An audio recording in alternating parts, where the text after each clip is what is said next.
প্রচন্ড তুফান শুরু হয়ে গেল, ঝড় তুফান। মা আর বাবা ঘরে, দুইটা সন্তান, ছোট ছোট দুইটা সন্তান দেখে তুফানের পানিগুলো ঘরের মধ্যে ঢুকতেছে। পানি বন্যা শুরু হয়ে গেল, বাঁচার উপায় নাই। দুই স্বামী আর স্ত্রী সন্তান দুইটা দুইজনে আঞ্জা করে কোলের মধ্যে ধরে রাখলো। পানি বাড়তেছে, ঘরে থাকা যাবে না, বের হয়ে দেখি কোথাও যাওয়া যায় না। পানি বাড়তেছে বাড়তেছে বাড়তেছে, বাড়তে বাড়তে সিনা বরাবর হয়ে গেল। এক পর্যায়ে যখন দেখে মা সন্তানটা কোলের মধ্যে আটকায় ধরিয়া, মাটিতে দাঁড়ানো যায় না, হাবুডুবু খায়, পানিতে নড়াচড়া করে।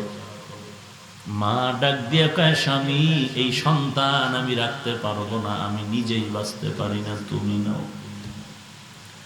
সন্তানটাকে ধাক্কা দিয়া বাবার কাছে ঠেলে দেয়।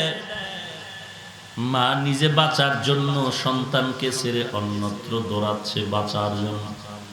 এবার আব্বাজান দুই সন্তান দুই হাতের মধ্যে ধরিয়া তিনি চেষ্টা করে বাঁচার জন্য। এক পর্যায়ে দেখা গেল না, বাঁচা যাবে না। এইবার সন্তান দুইটাকে ফালাইয়া নিজে বাঁচার সিদ্ধান্ত নিয়ে সন্তান দেব, এরে সন্তান আমাকে ছেড়ে দাও, আমি আর তোদের ধরে রাখতে পারবো না। সন্তানরা, বাবার দুই সন্তান গলা জড়ায় কান্না করে, আব্বু মরে যাব, আমাদের ছেড়ে দিও না রে বাবা। যখন পানি বাড়তে বাড়তে বাবা আর বাঁচতে পারবে না বলে সন্তানকে ছাড়াইয়া দেওয়ার জন্য ধাক্কা দেয় ধাক্কা দেয়। সন্তান এমন ভাবে বাবার গলা জড়ায় ধরছে, ছাড়াতে আর পারে না। এমন অবস্থায় বাবায় নিরুপায় হইয়া সন্তানের হাতের মধ্যে এমন জোরে কামড় দিয়েছে, রক্ত বের হয়েছে। এমন জোরে কামড় দিল, সন্তান মা মা করে চিল্লায় আর ডানে বামে তাকায়। বাবা একটা সন্তানরে কোন রকম কামড় দেওয়াতে সন্তানের গোশত উঠায় নিল, পড়ে গেল। একটা সন্তান বাকি, ছোট বাচ্চাটারে বাবায় যখন ঠেলতে চায় কান্না করে, আব্বু আমার ভাইয়াকে ফালায় দিয়েছো, আমাকে ফালায় দিও না, আমি মরে যাব, আমি মরে যাব, আমাকে ফেলে দিও না রে বাবা। শেষ পর্যন্ত বাবা নিজেকে বাঁচানোর জন্য এই সন্তানটারে জোরে ধাক্কা দিয়ে ফালায় দিয়েছে। বাবা নিচে বাঁচার জন্য, নিজেই বাঁচার জন্য সন্তানকে ফালায় দিল। এইরকম তুফান চললো একদিন, দুদিন, 3 দিন পর্যন্ত। এই তুফানের পরে পানি বন্যা যখন কমে গেল, কারো বাড়ির চিহ্ন নাই, ঘরের চিহ্ন নাই। এক এলাকার মানুষ আর এক এলাকা মানুষ দেখার জন্য যখন যায়, গিয়া দেখে একটা চেটিয়াল ময়দান, ধানের ক্ষেতের মধ্যে বাচ্চা পড়েছে। ওই সেই শিশু বাচ্চাটা পড়েছে। বাচ্চাটারে যখন উঠাইয়া দেখে, কানের ভেতরে কাদা, নাকের মধ্যে কাদা, মুখের ভেতরে কাদা। সবাই উঠাইয়া যখন কানের কাদা, নাকের কাদা, মুখের কাদাগুলো সাফ করতেছে, এক পর্যায়ে দেখে যখন মুখটা পরিষ্কার হয়ে গেল, তখন ওয়া ওয়া কয় বাচ্চা চিল্লানো শুরু করল। এরে নবীর উম্মতের দল, এই জমিনের মধ্যে স্বার্থ ছাড়া কেউ নাই রে বাবা। যদি তুমি খুঁজো পিছুটান ছাড়া কে আছে তারে দরকার, স্বার্থবিহীন কে আছে তারে আমার দরকার, অভাব নাই এমন কে আছে তারে আমার দরকার। আল্লাহ ডাক দিয়া কয়, বান্দা আমি ছাড়া তোর আর কেউ নাই। আমি আল্লাহ তোর মায়ের গর্ভে তোরে এক ফোঁটা নাপাক পানি দিয়া কত সুন্দর করে তোরে লালন পালন করেছি। মায়ের গর্ভে প্যাকেটের উপরে প্যাকেট, পর্দার উপরে পর্দা দিয়ে তোরে সুন্দর করে লালন পালন করলাম। একটু বাতাস যদি আধা মিনিট বন্ধ করে দেই, তোর নাক আর মুখ বন্ধ রাখি, তুই মরে যাবি, বাঁচতে পারবি না। কিন্তু তাকায় দেখ আমি আল্লাহ কেমন নিঃস্বার্থ তোরে মায়া করলাম। মায়ের গর্ভে একটা বিন্দু বাতাস ঢোকার কায়দা নাই, এমন প্যাকেটে তোরে ঢুকাইলাম। ওই প্যাকেটের মধ্যে এক ছিদ্র নাই, একটু বাতাস ঢুকার সুযোগ নাই। ওখানে আমি আল্লাহ 1 মাস 2 মাস না কত মাস তোরে সুন্দর করে বানায় রাখলাম। এরপরে যখন তোকে আমি রূহ দান করলাম, তোর মধ্যে এখন নাড়াচাড়া শুরু হয়ে গেল, তোর ভেতরে এখন ক্ষুধা। আমি আল্লাহ দয়া করে তোর মায়ের নাভির সাথে তোর নাভিতে তার লাগাইয়া তোর ক্ষুধা নিবারণ করলাম। তোর এই জিহ্বাটারে আমি নাপাক রক্ত দিয়া নাপাক লাগাইনি। কারণটা কি জানো? দুনিয়াতে বান্দা তুই মুখ দিয়া খাবি, কিন্তু তোর মুখটা দিয়া মায়ের গর্ভে কেন খাওয়াইলাম না, নাপাক করতে দেই নাই? কারণ এই মুখ নিয়ে তুই জমিনে যখন আসবি, এই জিহ্বা দ্বারা তুই হালাল খানা খাবি, আর খাইয়া তুই আমি আল্লাহকে আল্লাহ বলে ডাকবি। তোর একটা ডাকে আমার কলিজা ঠান্ডা হয়ে যাবে। কারণ মা যখন সন্তানকে মোহাব্বতের নজরে কাছে নেয়, বাচ্চা আম্মু কয়ে ডাকে, মায়ের কলিজা ঠান্ডা হয়ে যায়। সন্তান যখন আব্বাকে আব্বা বলে ডাকে, বাবার কলিজা ঠান্ডা হয়ে যায়।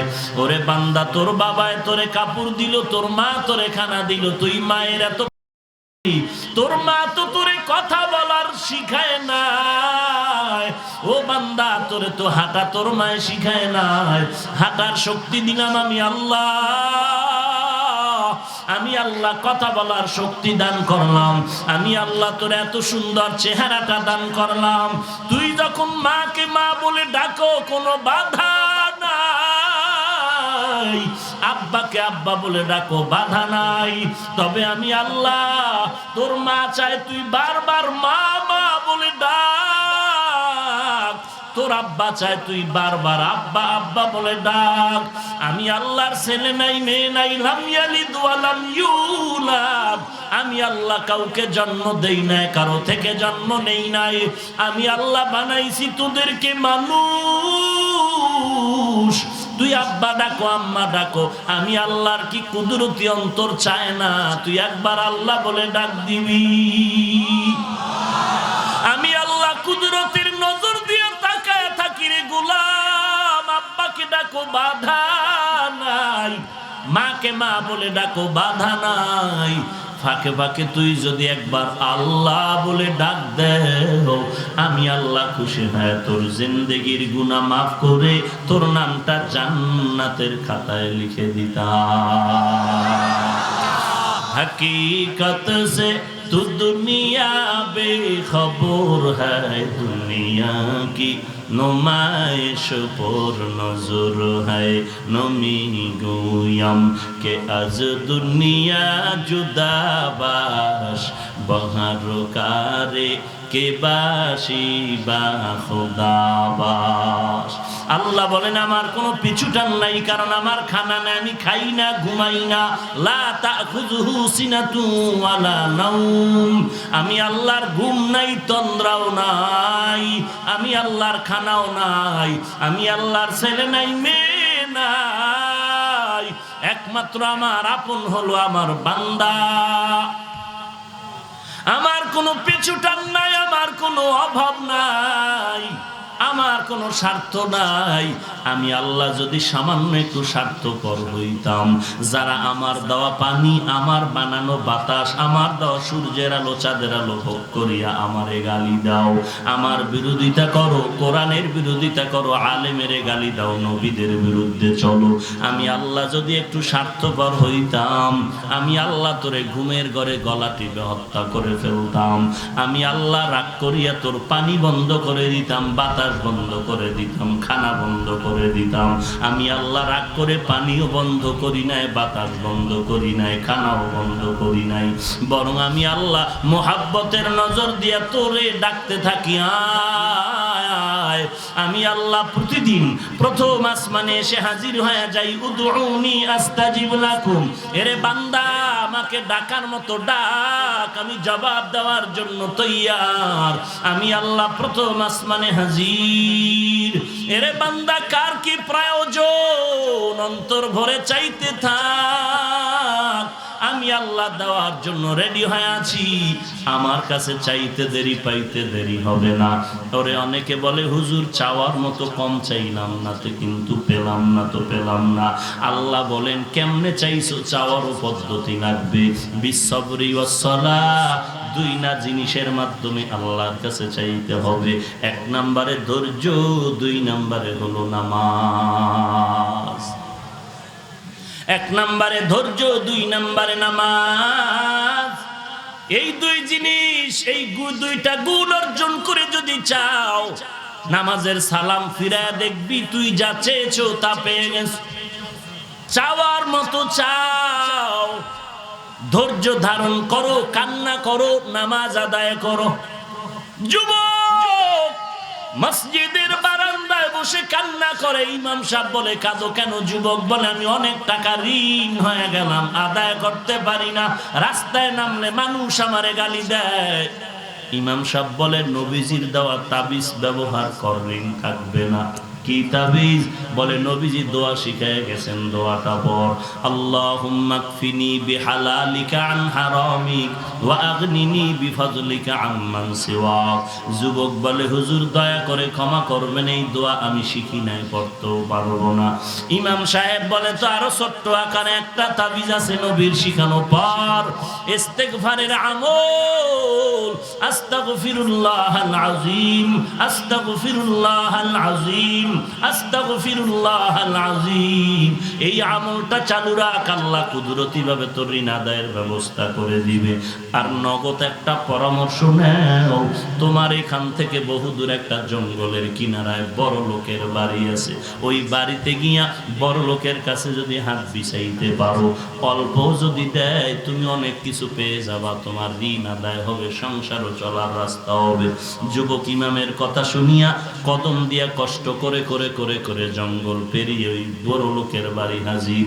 বাড়িতে যাওয়ার পর সকালবেলা গিয়া যখন হাজির হয়ে গেল, শুনে বাড়ির মধ্যে কান্নার আওয়াজ, সবে মাত্র ওই বড় লোক দুনিয়া থেকে বিদায় হয়ে গেছে। যুবকের মনটা খারাপ হয়ে গেল, কপাল আমার খারাপ, ইমামের পরামর্শ নিয়ে এত কষ্ট করে আসলাম।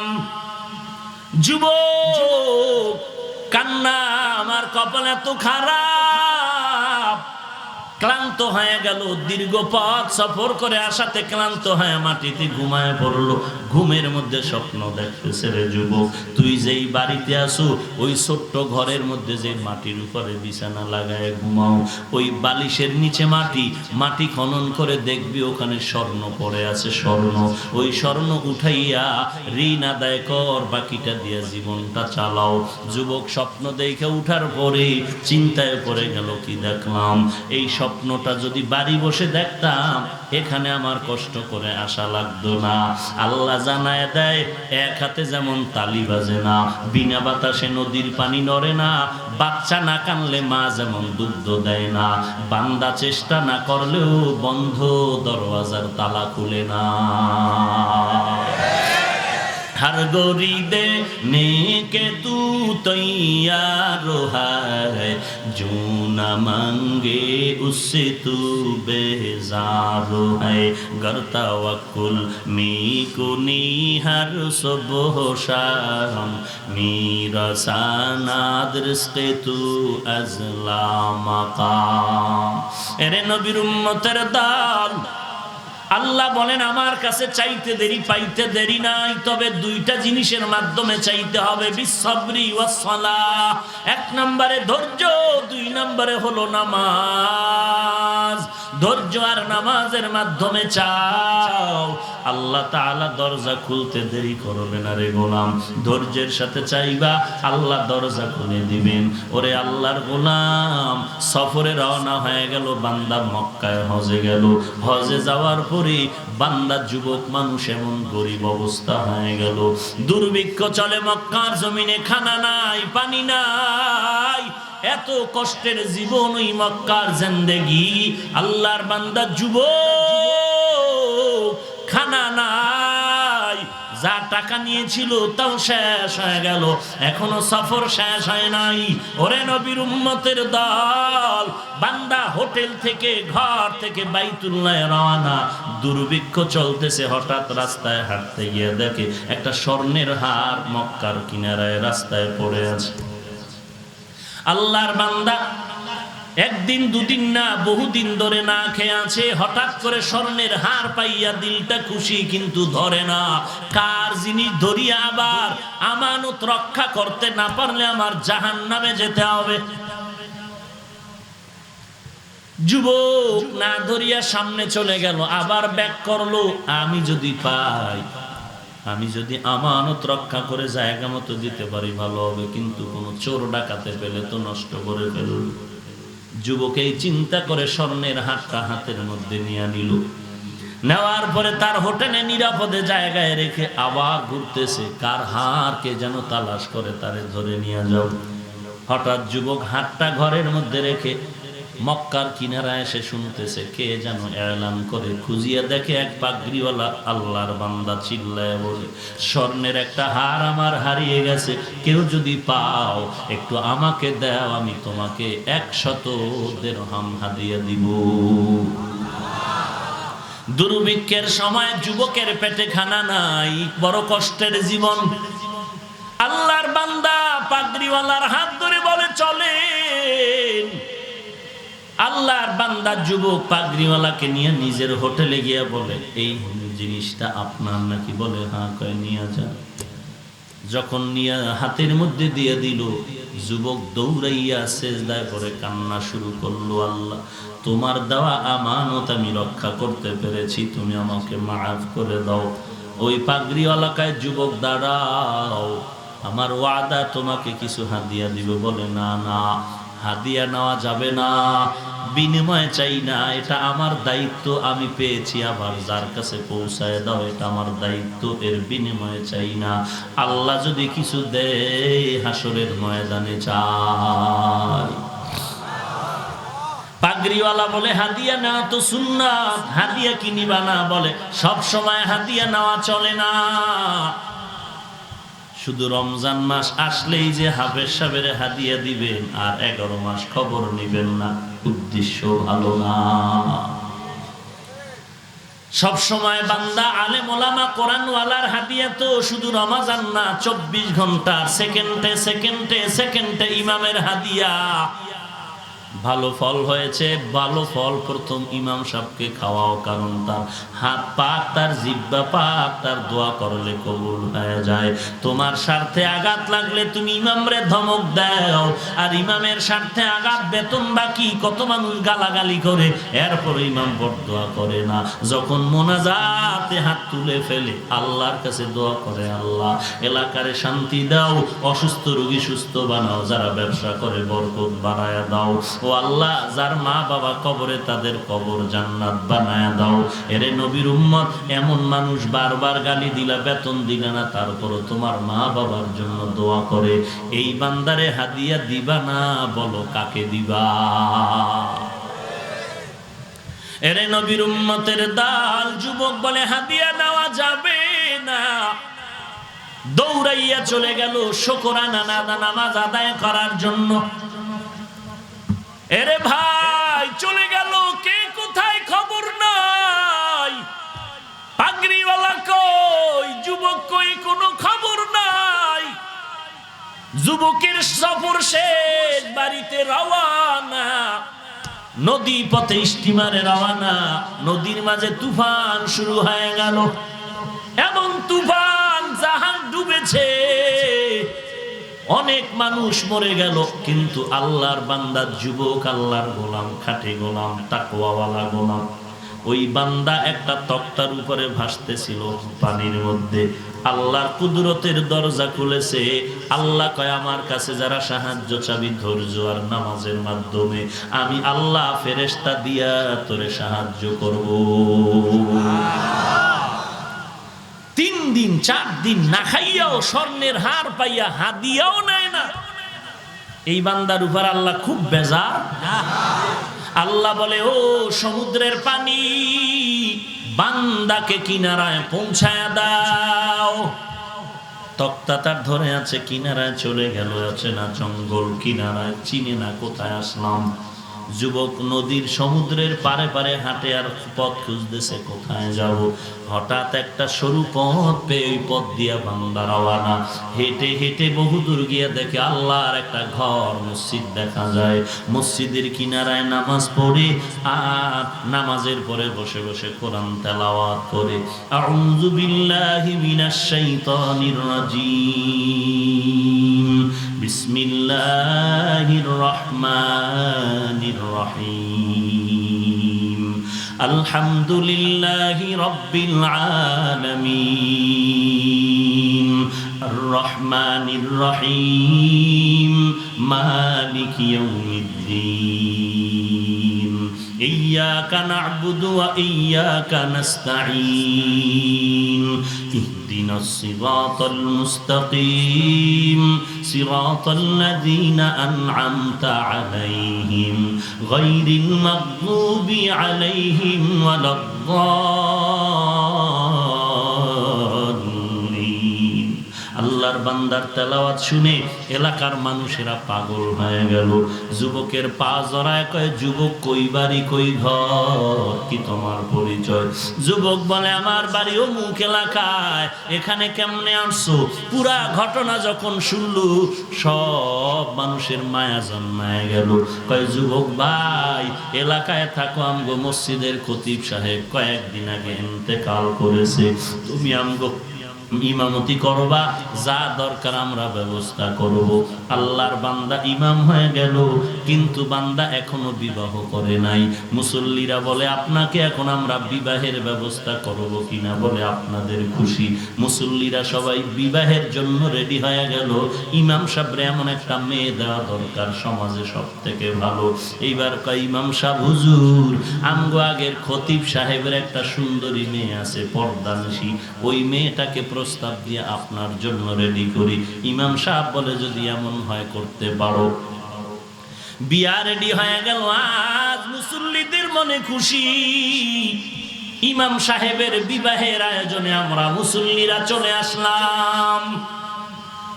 খরচ টরচ সব আমরা দিলাম। বাসর রাত, খতিব সাহেবের আগের খতিবের মেয়ের সাথে বর্তমান ইমামের বিয়া। বাসর ঘরে যখন আল্লাহর বান্দা ইমাম সাহেব ঢুকলো, খতিবের সুন্দরী মেয়েটা বাসর ঘরে বসে আছে। ইমাম সাহেব ঢুকিয়া সালাম দেওয়ার পরে বসেও না, ডানে বামে তাকায় না। মেয়েটার কানের মধ্যে স্বর্ণের অলংকার, হাতের মধ্যে স্বর্ণের অলংকার, গলার মধ্যে স্বর্ণের অলংকার। যুবক ইমাম ওই মেয়ের অলংকার গুলো তাকায় তাকায় দেখতেছে। মেয়েটা মনে মনে ভাবতেছে, কেমন একজন ইমাম পাইলাম, লোভী লোভী, টাকার লোভ, স্বর্ণের লোভ নাকি। মনটা খারাপ খারাপ ভাব। ইমাম সাহেব বুঝতে পেরে বলে, ও বিবি, মনটা খারাপ করিও না, আমি তোমার স্বর্ণের লোভী না, আমি আমার মাওলার কুদরত তাকায় তাকায় দেখতেছি। স্ত্রী ডেকে বলে, কি কুদরত দেখো? বলে, তোমার গলার মধ্যে যে স্বর্ণের হার, আমার মনে হয় এই হার আমি মক্কার জমিনে হাতে পেয়েছিলাম। আল্লাহর বান্দি বিবি ডেকে বলে, বাবার সাথে আমি হজে সফরে গিয়েছিলাম, বসো। ঠিকই বলেছ, আমার এই গলার হার আমার বাবার হাত থেকে হারিয়ে গেছে। একটা যুবক পেয়ে আমার বাবার হাতে দিল, কিন্তু হাদিয়া নেয় নাই। আমার বাবা ইন্তেকালের আগে আমার হাত ধরে পাশে বসায় কাঁদলেন আর বললেন, ওরে কন্যা সন্তান, ওই যুবকের যদি আমি পাইতাম, তোর মতো মেয়েটারে আমি তার হাতে আমানত রেখে যাইতাম। মেয়েটা আমি পারলাম না, তুই আল্লাহর কাছে দোয়া করবি। মেয়েটা ডাক দিয়া কয়, স্বামী আমার, তোমার আমানতদারি আর আল্লাহর ভয় আর ধৈর্য ধারণের বিনিময় আল্লাহ শুধু তোমার হারের বিনিময় শুধু হাদিয়া নেও নাই, আল্লাহ তাআলা কেমন কুদরতের মাওলা, আজকে শুধু তোরে হার দেয় নাই, হার ওয়ালাকেও তোমাকে হাদিয়া দিয়েছে। या इलाही तू मेरा माबूद है, तू मेरा माशूक है, या इलाही मुझसे मुझको दूर कर, ताकि देखो मुझ में तुझको एक नजर, या इलाही तू मेरा तारो है, या इलाही तू मेरा गफ्फारो है। এরে এলাকার মা বোনেরা, ও বৃদ্ধ বাবাজি, এ যুবক, সবাই তো ভালো হতে চাও, ধনী হতে চাও, শান্তির জীবন চাও, কিন্তু ভালো কেমনে হওয়া যায় তার পরামর্শ দিলে মানতে চাও না। ধনী কেমনে হতে পারবি, পরামর্শ দিলে মানতে চাও না। শান্তির জীবন যাপন কেমনে করবি, পরামর্শ দিলে মানতে চাও না। এরে যুবক, জিন্দেগির শান্তি যদি চাও, নিজের চরিত্রটা ভালো করার একটা চরিত্রবান কোরআনওয়ালা মেয়ে বউ করে ঘরে আনবি। ওয়াদা কর জীবনে কোনোদিন আল্লাহর বান্দি বউ করে আনবি, বউ করে কোরআনওয়ালা আনবি। একটা টাকাও শ্বশুর বাড়ির থেকে যৌতুকের নামে নিবি না। ওই মেয়েটা কোরআনওয়ালা মেয়ে যদি ঘরে আনতে পারো, আল্লাহর কসম করে বলছি, রেকর্ড করে রাখ, ওই কোরআনওয়ালা মেয়েটা তোর ঘরে যখন আসবে, ওই মেয়েটা নামাজ পড়ে যদি হাত তুলে দোয়া করে, আল্লাহ তাআলা গোবরের মধ্যে যেমন পদ্ম ফুল ফুটায় দেয়, কোরআনওয়ালা গরিবের ঘরেও স্বর্ণের বালিশ ব্যবস্থা করে দিবে। এরে যুবক, আল্লাহর গোলাম, নিজের চরিত্রটা ঠিক কর।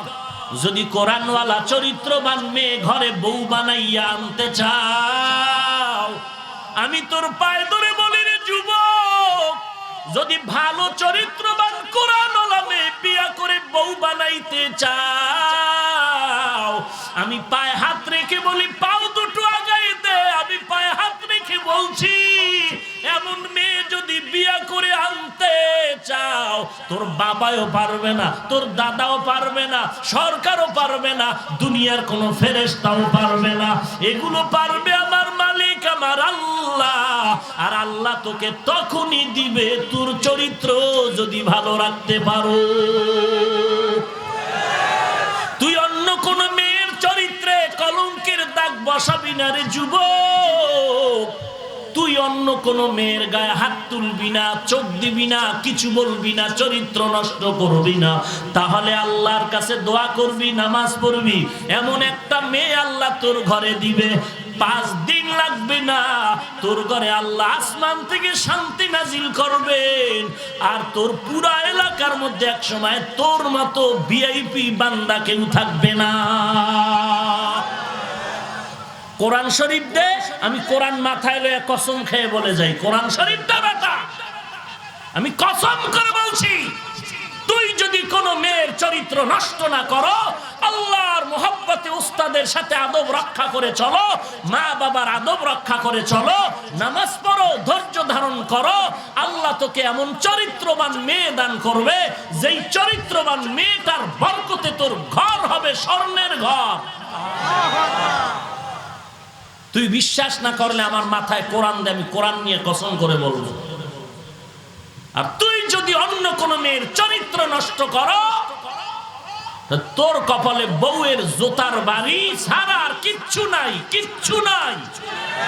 শুধু তোর বউ নয়, তোর সন্তানের লাথি খেতে হবে তোর কপালে। তোর সন্তানের লাথি খাবি, ধিক্কার শুনবি। তোর সন্তানের লাথি ডাইরেক্ট সন্তান দিবে না, কিন্তু তোর সন্তান এমন অপকর্ম করবে, এমন অন্যায় করবে যে মানুষ তোর সন্তানকে পিটাবে। তোর সন্তানকে তোর সামনে পিটালে তোর গায়ে আর বেতের বাড়ি দেওয়ার কিছু বাকি থাকে না। আল্লাহ তোরে সন্তান দিয়ে দেখাবে। তুই আর একটা মেয়ের চরিত্র নষ্ট করবি, তুই একটা দুশ্চরিত্র মেয়ে বউ পাবি। আর দুশ্চরিত্র মেয়ের সন্তান চরিত্রবান হবে না, ওটা আর এক দুশ্চরিত্র সন্তান হবে, ওই সন্তানের জ্বালায় জ্বালায় ধুকে ধুকে মরে যাবে। রোগের থেকে সুস্থ হতে চাও, বাঙালি নিমক হারাম ঔষধ খেতে চাও না। শান্তি চাও, শান্তি যিনি দেবে ওই দরবারে তুই শান্তি চাও না। তুই বিড়ি টানলে মনে করো শান্তি, দাড়ি কাটলে মনে করো শান্তি, টুপি না রাখলে মনে করো শান্তি। আমাকে বাস্তব চোখের সামনে জবাব দে, টুপি দাড়ির কারণে আমরা কি পরিমাণ অশান্তিতে আছি, আর তুই টুপি দাড়ি ছাড়া কি পরিমাণ আমাদের থেকে শান্তিতে আছো বল। যদি 1% শান্তি বেশি আছো দেখাইতে পারো, হাজারো হাজারো মানুষের সামনে আমি আমার দাড়ি টুপি এখন কেটে ফেলবো। দে, দাঁড়া দাঁড়া, সাহস থাকলে দাঁড়া। যে বল যে আমি সুদ খাইয়া ঘুষ খাইয়া আমি নারীর চরিত্র ধ্বংস করে, চুরি করে, ডাকাতি করে, দাড়ি কেটে, নামাজ বাদ দিয়া, কোরআন বাদ দিয়া আপনাদের হুজুরদের থেকে শান্তিতে বেশি আছি, আমি নামাজ রোজা সব বাদ দিব, আর আমি খুঁজে খুঁজে দেখবো তুই কি পরিমাণ শান্তিতে আছিস। সাহস থাকলে দাঁড়া, পারলে,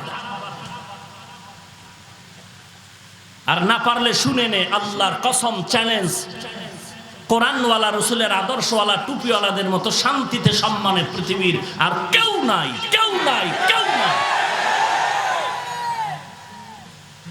তুই 13 রকম মাছ, 14 রকম গোশত, আর 15 রকম সবজি, আর 17 রকম ভর্তা দিয়ে ডাইনিং টেবিলে বসলি খাইতে, ডাক্তার কইলো একটা ছাড়া কিচ্ছু খাবি না। তোর এই কসুর খানায় কি হবে বল, কি হবে? ইলিশ মাছ দেখে জিব্বায় বাড়ি মারলি, খাইতে পারলি না, কি হবে ইলিশ মাছ দিয়া? গরুর গোশতর মজা 3 জনে জিব্বায় বাড়ি মারে, তুই কানে শুনতেছ, কপাল খারাপ, তুই খেতে পারো না, লাভ হবে কি তোর এই গোশত দিয়া? তোর এই কোটি টাকার বিল্ডিং এর কি লাভ হবে যেই টাকায় তোরে জেলখানায় ঢুকাইল? তোর এই সন্তান দিয়ে কি লাভ হবে যেই সন্তানের কারণে তোর নাক চুল কাটা গেল?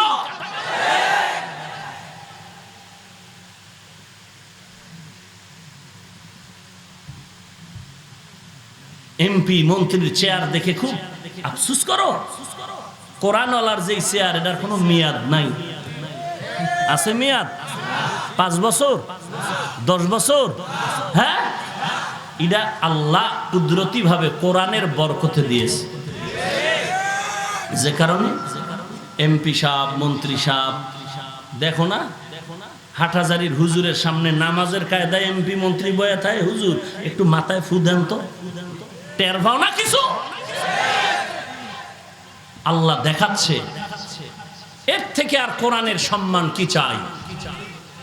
এর থেকে রসুলের আদর্শের সম্মান কি চাই? প্রধানমন্ত্রী হাটহাজারীর হুজুরকে দাওয়াত দিয়া কি সম্মান করলো দেখো নাই? এই জন্য কি মন্ত্রী সাহেব ছোট হয়ে গেছে? হ্যাঁ, শুরুতেই বলছি মানুষের সুন্দরের নাম আদব। সুন্দরের নাম কি? আদব। যার আদব আছে তার সৌন্দর্য আছে, যার আদব নাই তার সৌন্দর্য নেই।